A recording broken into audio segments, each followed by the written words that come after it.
Hi, I'm Sophia Temperilli, the ghost host from LiveParanormal.com, reporting from the beautiful Glen Tavern Inn in Santa Paula, California. Live from the ConCon 11 with hosts Mark and Debbie Constantino. Unfortunately, Mark couldn't be here today, but it's going to be a great event, and it's hosted by Debbie, and there's guests such as AMY Goodwin, CHAD LINDBERG, and Jason Gates will be here. So it's going to be a great event, and thank you guys for watching. Thank you for coming on my show, Debbie. Oh, anytime, Sophia. Love you, love your family. We're like family. Yeah. Yeah. Thank you for being on my first sit-down interview here at the Glen Tavern Inn at ConCon 11. Oh, God bless you. Well, thank you for coming and being the Temperillis as you are. And my first sit-down, what can I say?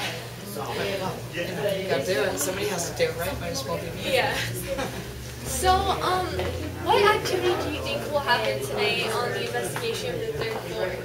Well, you know, it's interesting because, to be honest, Mark had some issues with disability at his work, and he's not able to show up for this ConCon. So everybody, by the grace of God, seems to be very good with it. But I just actually did a Skype interview with CHAD LINDBERG, Jason Gates, myself, and Mark remotely. So it's interesting the fact that we did get EVP during that, and we're looking really forward to getting stuff. There was EVP in reference to Chad's dog, which was in the room at the time. And, you know, hopefully we'll be getting some really good stuff tonight. Mark said if we need any help, he will do it remotely. I've actually got EVP number 306 with my iPhone and 2 recorders when I checked in. And Mark was on the line. And one EVP was actually, I said, do you want to speak with Mark? And they said, is he dead? And what's interesting is they didn't see him in the room, but his voice was coming out of the iPhone. So I thought that was kind of cool. Thank you for coming on my show. Thanks for having me. So, can you tell us a little bit about how you started in the paranormal field? Well, like yourself, I've always been, I guess, open, you know, since I was a young boy. I've always just had experiences through my life. Always just been really drawn to it and very passionate about it, and felt like connected to it in a way. Always had experiences growing up, just felt very sensitive, and then Ghost Adventures came along. I started watching that show, and it really struck a chord. I mean, I had seen other shows before that, but that show struck a chord with me. And I started watching that, and I remember turning to my sister and saying, one day they're going to have me on their show. And this was season 1. This was like just when they first came out. And then I'd become an avid watcher, you know, really just fascinated with how they were doing things. And then I, you know, got a hold of them and became buddies with them, and they eventually had me on their show, the Return to Linda Vista episode. And really from that experience really sort of like blew open my paranormal world, and I started meeting everybody in the community, you know, from Mark and Debbie to, I mean, just everybody to you. And that's how I got here. Try this. There's something I like to do, like I call it the number game. And I'll just point to you, and we'll just go 1, 2, 3, 4, and then like we'll leave a space and let the spirit count. 9, 10, 11, 12. Kind of did. It felt like it was trying to. Thank you. 14, 15, 16, 17, 18. You did! You said it before you did, yeah! It said at the same time as you. Yes. You to the fun. Thank you. Paranormal.com show. Thank you for having me. I know your show is on LiveParanormal.com too. Can you tell our audience a little bit about your show? I do love lamp. I love lamp. That was my text message. Oops. Okay, so my show is a lot of randomness. I talk to people about things and stuff. And sometimes paranormal stuff. Most of the time. So far I've had, who have I had? I've had Chad, Jason. I've had Jason twice. Chad and Jason twice. So I just had the same people over and over. Because I only know so many people. You know what I mean? I made like 5. So I just have a show where I have my brother on a couple times. He'll probably be on the next one. But it's fun. I love it. I love just sitting there talking to people. And most of the time I only like to interview people that I've met before. And so you and there was one other person that I've interviewed that I'd never met before. But it's Susan Bell. And it's weird because like I feel like if I've met you, I can like just like have a full-on conversation and stuff and like do like an interview, okay? Otherwise, I feel like I'm gonna be like, so how do you feel about hunting ghosts? Like I feel like I'm just gonna be super like random. So I guess Charlie. Well, no, it said Charles. It said Charles. So I guess Charlie Chaplin. Yeah, because they have pictures of them everywhere. So yeah, it said it was Charlie Chaplin. That dude, the really short poster.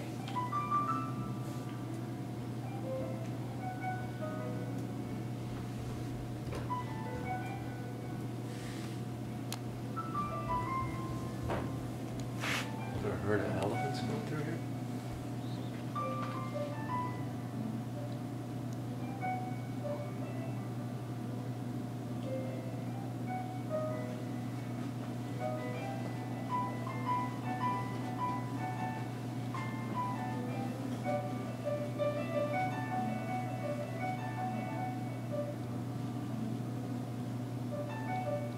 Question. What was the question? Oh, I said, are you living here? It said yes. I said by choice, and it said yes. Thank you.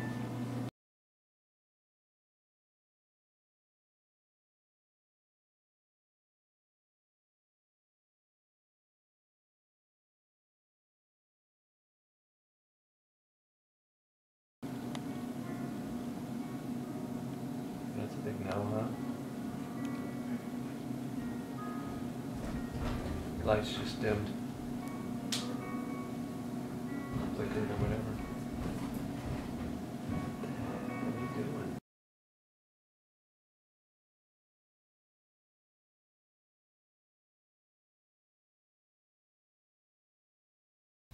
Well, can you tell us about some of the experiences you've had at the Glen Tavern Inn so far? The Glen Tavern Inn. I had slept here. I had stayed the night here about 6 months ago, and I slept in 307. And I went home the next day, and I was, you know, when you do these investigations, you sort of have a paranormal hangover, you know, where you go home and you're sort of drained, you know, from investigating. Well, this was kind of the opposite. I went home and I was really aggressive and really angry. I was pacing sort of back and forth in my house. Kind of like the ghosts upstairs, how they pace back and forth and they hear angrily stomping. Yeah, it was just like I was really angry, and then I'd be sad and sort of like crying 1 minute and then angry the next. And then I did an EVP and asked if there was anything in my place, and of course I got something, so I'm like, okay, I think I brought something home from here. It took me about 5 or 6 days to sort of flush out the Glen Tavern Inn. That I'd been wanting to come back up for quite some time, and then when Mark and Debbie said they were having a convention here, I'm like, okay, that sounds like fun. Experiences here, I mean, we've heard some voices in the spirit box, you know, great EVPs. I was waiting for something to fly off the walls or something, and it quite didn't happen, but just the energy here, like you go up to the 3rd floor, and it's just like this sort of dark, thick, oppressive feeling. I feel like I got nauseous. Like we went into room 2, was it 217 last night?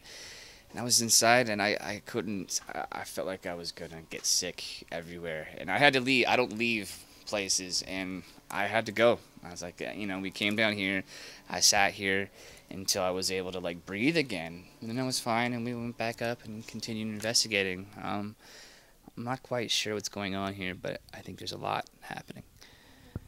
Yeah. Oh, like what happened with the lady in the chair was very strange, because I know I walked by and I saw her and I was like, oh wow, I didn't expect her to be there, and I'm just like, oh my god, but like she just didn't even react. She was just staring at the window like oblivious, and I was like, it's kind of creeping me out a little. Well, Carol. She was in the chair, and she's completely oblivious. She didn't even hear me, it looked like. And I was pretty loud. I was like, oh my God, because I was scared. I was like, I didn't know she would be in the chair. Is this your first time here? Yeah, it's my first time. Yeah. And so that kind of creeped me out, but I mean, that chair is pretty creepy there. Yeah. I don't really like that chair. Yeah, in which room? The alcove little part. Oh, right. Yeah. Yeah, this place is creepy. We stayed in a floor, my girlfriend and I stayed in a room that was, I think, less active. Because a lot of these rooms are just really thick and like give you that anxious sort of like twist in your gut sort of feeling. Makes me wonder what happened here. So, has there been any activity that anyone said so far at the event? I mean, I know I've had an experience, but has anyone else? Well, I mean, we did room, I want to say 218, and we had some matrixing, which was very severe. I mean, you could totally see the bathroom when we're sitting on the bed, and you could actually see, like, the towel folded over the shower, and the light kind of closed everything out. Everyone saw it. We all witnessed it. And I want to say the EVP said, which is so fitting, Debbie, you need to relax. And it was classy and it was clear. Now, we didn't get much last night, but it was only like a 2-hour investigation. But it clearly said, Debbie, you need to relax. If there's ever an event I need you to relax, it's the one Mark's not at. So it totally fits. So, I want to say too, I love your parents and I love you, and you guys have been so helpful, and you've helped me with my PowerPoint, and you're my rocks.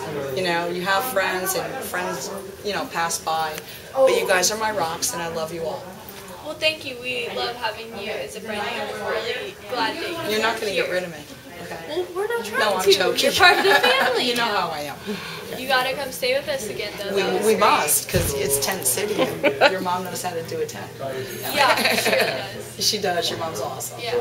Tell us a little bit about what you do to protect yourself before an investigation. Well, to be honest with you, it's not just before an investigation. It's absolutely every day of my life.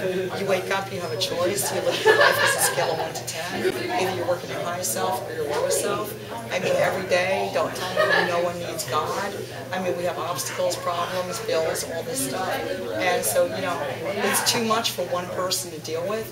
I look to God every day, and I don't mean to sound like, a gospel teacher or anything, but, there has to be something greater than me to take all the shame and stress.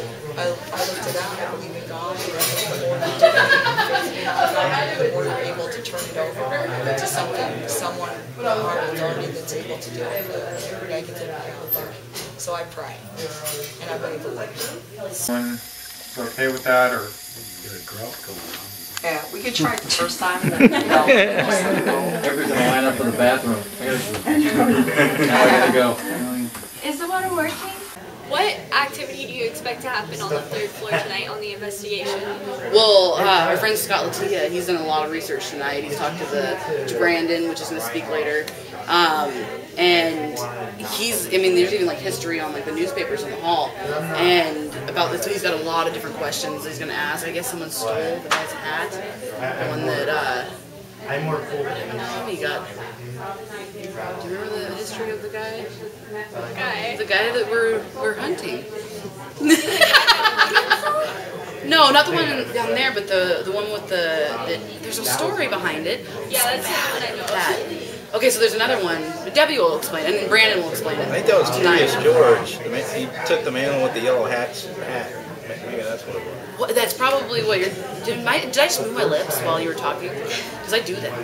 My problem is I'm cold. Okay, what does crossing from, like, mean? the What does air, crossing mean? so it's making my hand shake. What does the crossing mean? Is that yes or no? That's we should test it. Like it good. likes it to me. It takes a little bit. Like it moves. It takes really slow. Brandon was saying down at the other end that the guy that was guarding the vault was shot, and he was the one that was guarding That was the vault. the site. And they say another guy, Sophia said that guy was hungry. Yeah, All and I guess Brandon And then we took confirmed the it. first break. What? Brandon with a bunch of them. Is that you guys? I guess. You saw the person with the white hair. Well, I know that we were getting a lot of things about like the Civil War from yesterday, and then some Spanish, so maybe that was tied into the Mexican-American War. Sure. And so probably stuff like that, and then the bank vault back there. Can you tell us a little bit more about the history of the Glen Tavern Inn?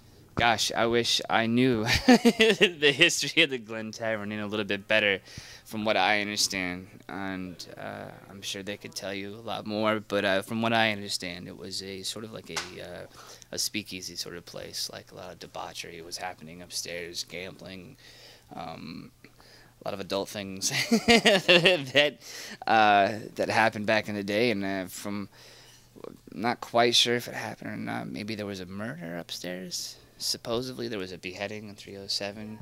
That's the story. I'm not sure if it's... It was Amy's great idea. She's like, let's go in the closet. They're telling the background story. That's where the lady was beheaded, in the closet where I was sitting. Yeah, that closet. That whole room is very just oppressive. I don't know. I think 306 is a little bit worse, but they're also... I mean, the whole hotel seems to be loaded. Yeah. But the closet was creepy because after I heard that, I'm just like, it's really creepy. Why am I in the closet with Amy? And then she's just like, everyone, what's going on? And then it's just like, I'm in the back of the closet. You move forward. This is very creepy.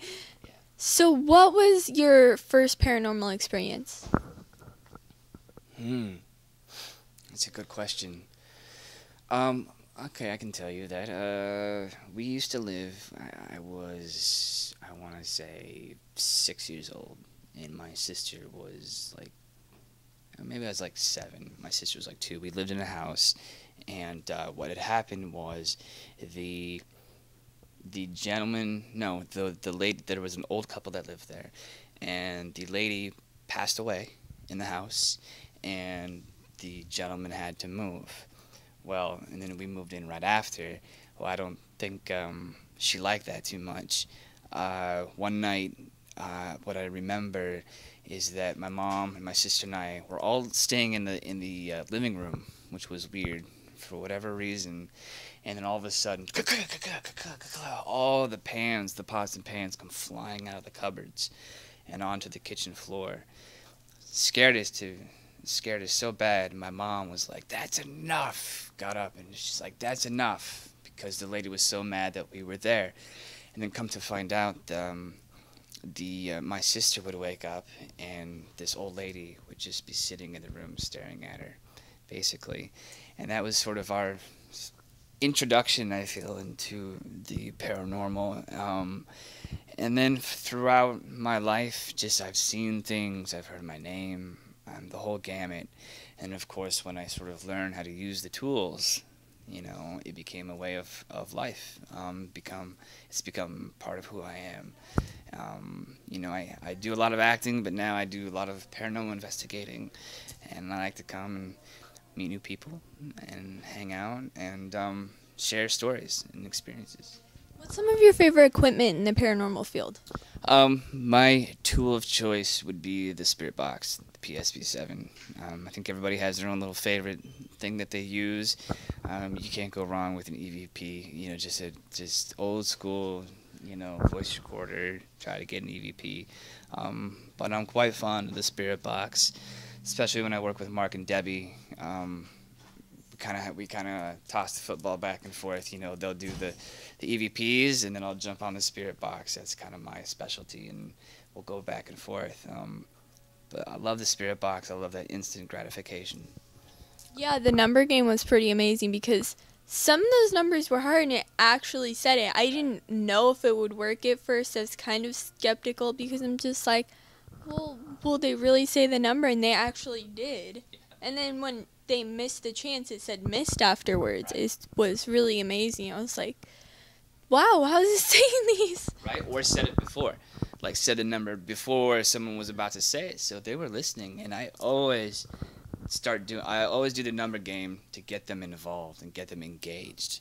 And it seems to work. Most of the time it will work, and then especially being in that huge group, it's like, yeah, it works. Could you ask him if his name is Pablo in Spanish?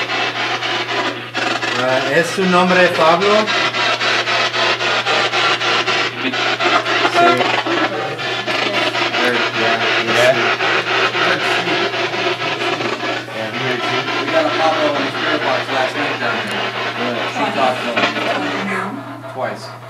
got a what? Pablo. On the spirit box last night twice. She talked to him. Said hello. Said hello.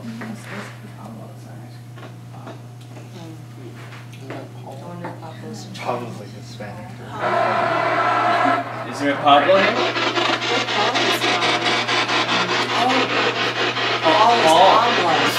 It's called Pablo.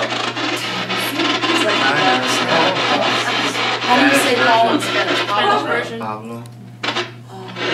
Paulo. Paulo, yeah. Paulo. So, are there any upcoming interviews, events, or any websites you'd like to mention? Yeah, our website is www.spirits-speak.com, and we'll be doing the Valeska Axe Murder House along with Johnny Hauser giving the tour. You don't want anybody else but Johnny Hauser giving the tour. Now, he's a hell of a nice guy. I haven't met him yet, but Chris Dedman will be actually doing a lecture, and he's just an awesome guy. And to be in a field where since 2005 you meet everybody in the field, to actually be able to interact and work with someone you respect in the field is just an awesome experience. But to be able to do it at the Axe Murder House is just awesome. And this event will be capped off at 30 people, simply because the farmhouse is too small, and in order to make it work, we must cap it off at 30 people. But I want to say it's the third week in August, and the banner should either be up, or because Mark is actually home, so he's working on that. But it will be up this week, so we'll be accepting ticket sales. Honestly, it's one of the best places on my to-do list. It's in my top 3, and we've never been there, so it's exciting. Well, it sounds like a great event. Thank you so much for coming on my show. Well, thank you for having me. Don't forget about me. We get all famous. I won't. You gotta come over to my house. Well, I'm not leaving your house. I didn't even move in your house. In Cali way too long. All right. Well, thank you so much. All right. Thank you, Sophia. So, what are some of your favorite books, shows, magazines, and broadcasts within the field of the paranormal? Good question. I'm still learning, to be honest. I'm still learning about all of the new venues, or the paranormal venues.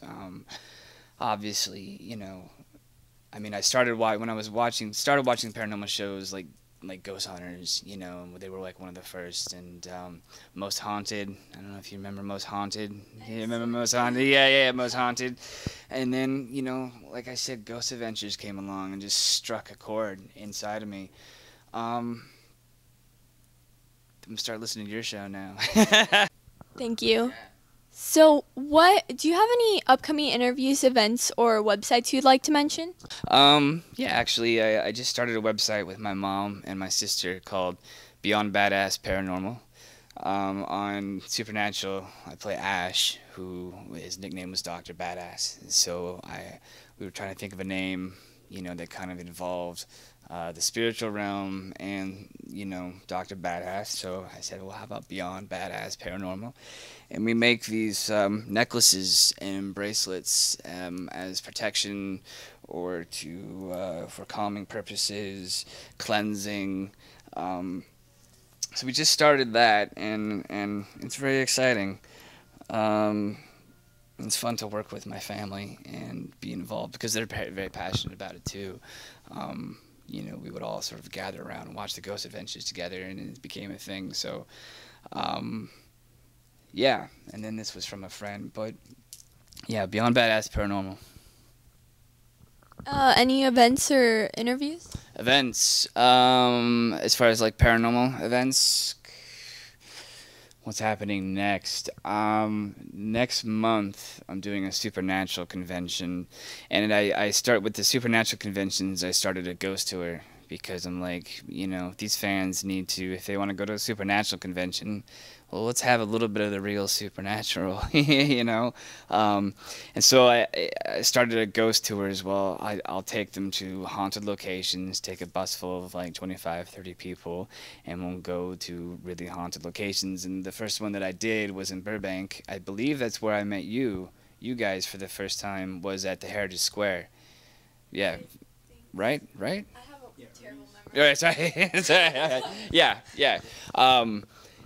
So yeah, that was the first time that I had done the tour. And then next month, I'm going to be doing a tour at the Bonnie Springs Ranch, which I've heard a lot about.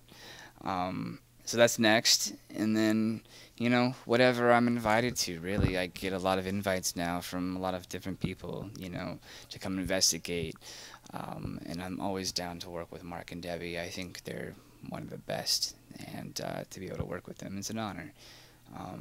Yeah, they're great. They're like part of the family. Yeah, exactly, and that's what it is. You know, that's, everyone seems to be it's a family, and I feel like I'm a part of that now, and it's cool.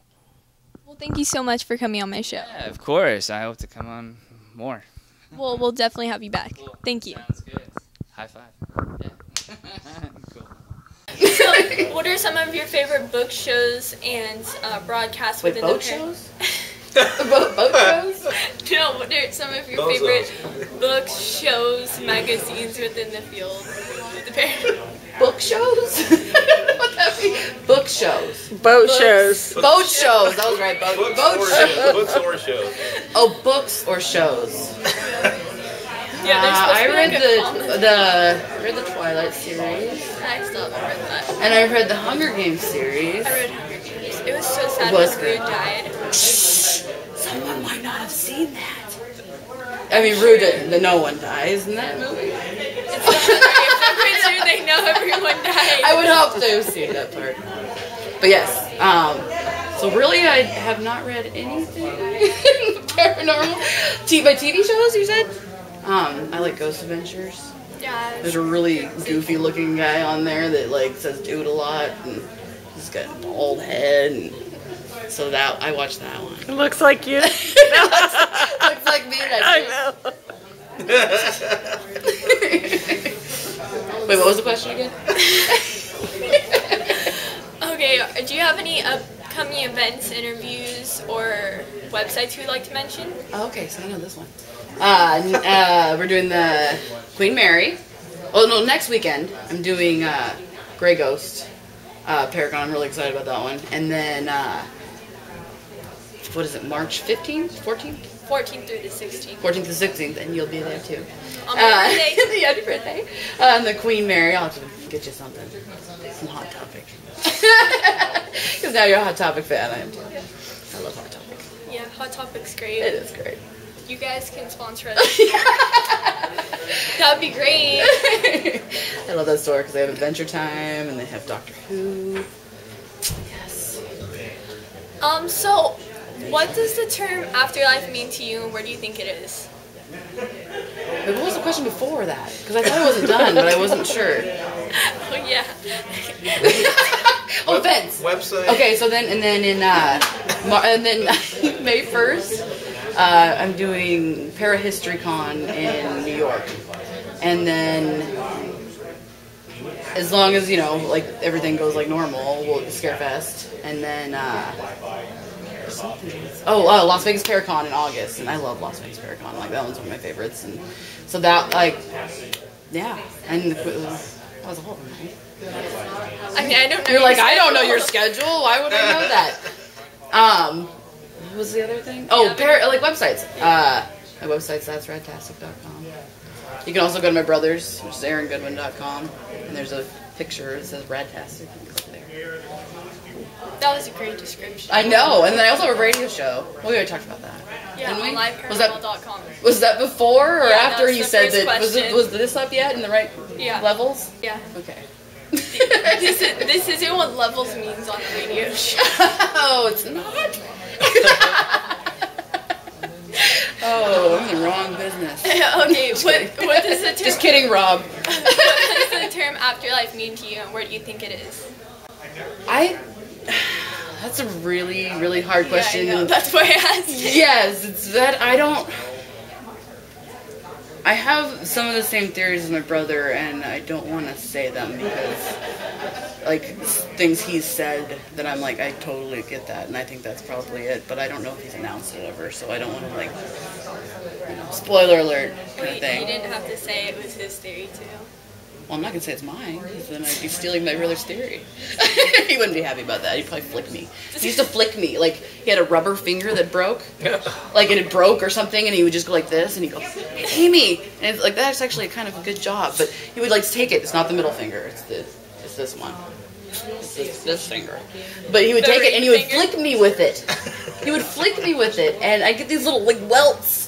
And if I was annoying him, or if he wanted to watch like MTV and I wanted to watch My Little Pony, he would be like, "I'm gonna get you," and then I'd run and hide, and I'd be like, "I don't want to welt." He was a turd. He was a giant turd. He thinks that I was though. He says I was like Satan child or something. And he said that when I did things, or I did things wrong, I blame it on him, and I would be like, when he was getting in trouble. Isn't that typically what you do? I do that with my cousins. I have a cousin, Frankie. But you don't see your cousin every day, do you? No, but he used to live by me. He was 16, I was 3. Oh, okay. Yeah, so there was like just a big difference in age. But now he's married, and this guy right here. Oh, Dad, turn the camera to you. Let's show the person. Oh, they're going to be doing the event. Who's the person behind the camera? No, you. Yeah. And then he points the camera and he's like, "Ooh, what?" Well, thank you so much for coming on my show. Yes, it was very interesting. Oh, wait. Thank you. She's on the card. And I'm Sophia Temperilli from the Ghost Host Show, reporting for liveparanormal.com. Yeah, that's it.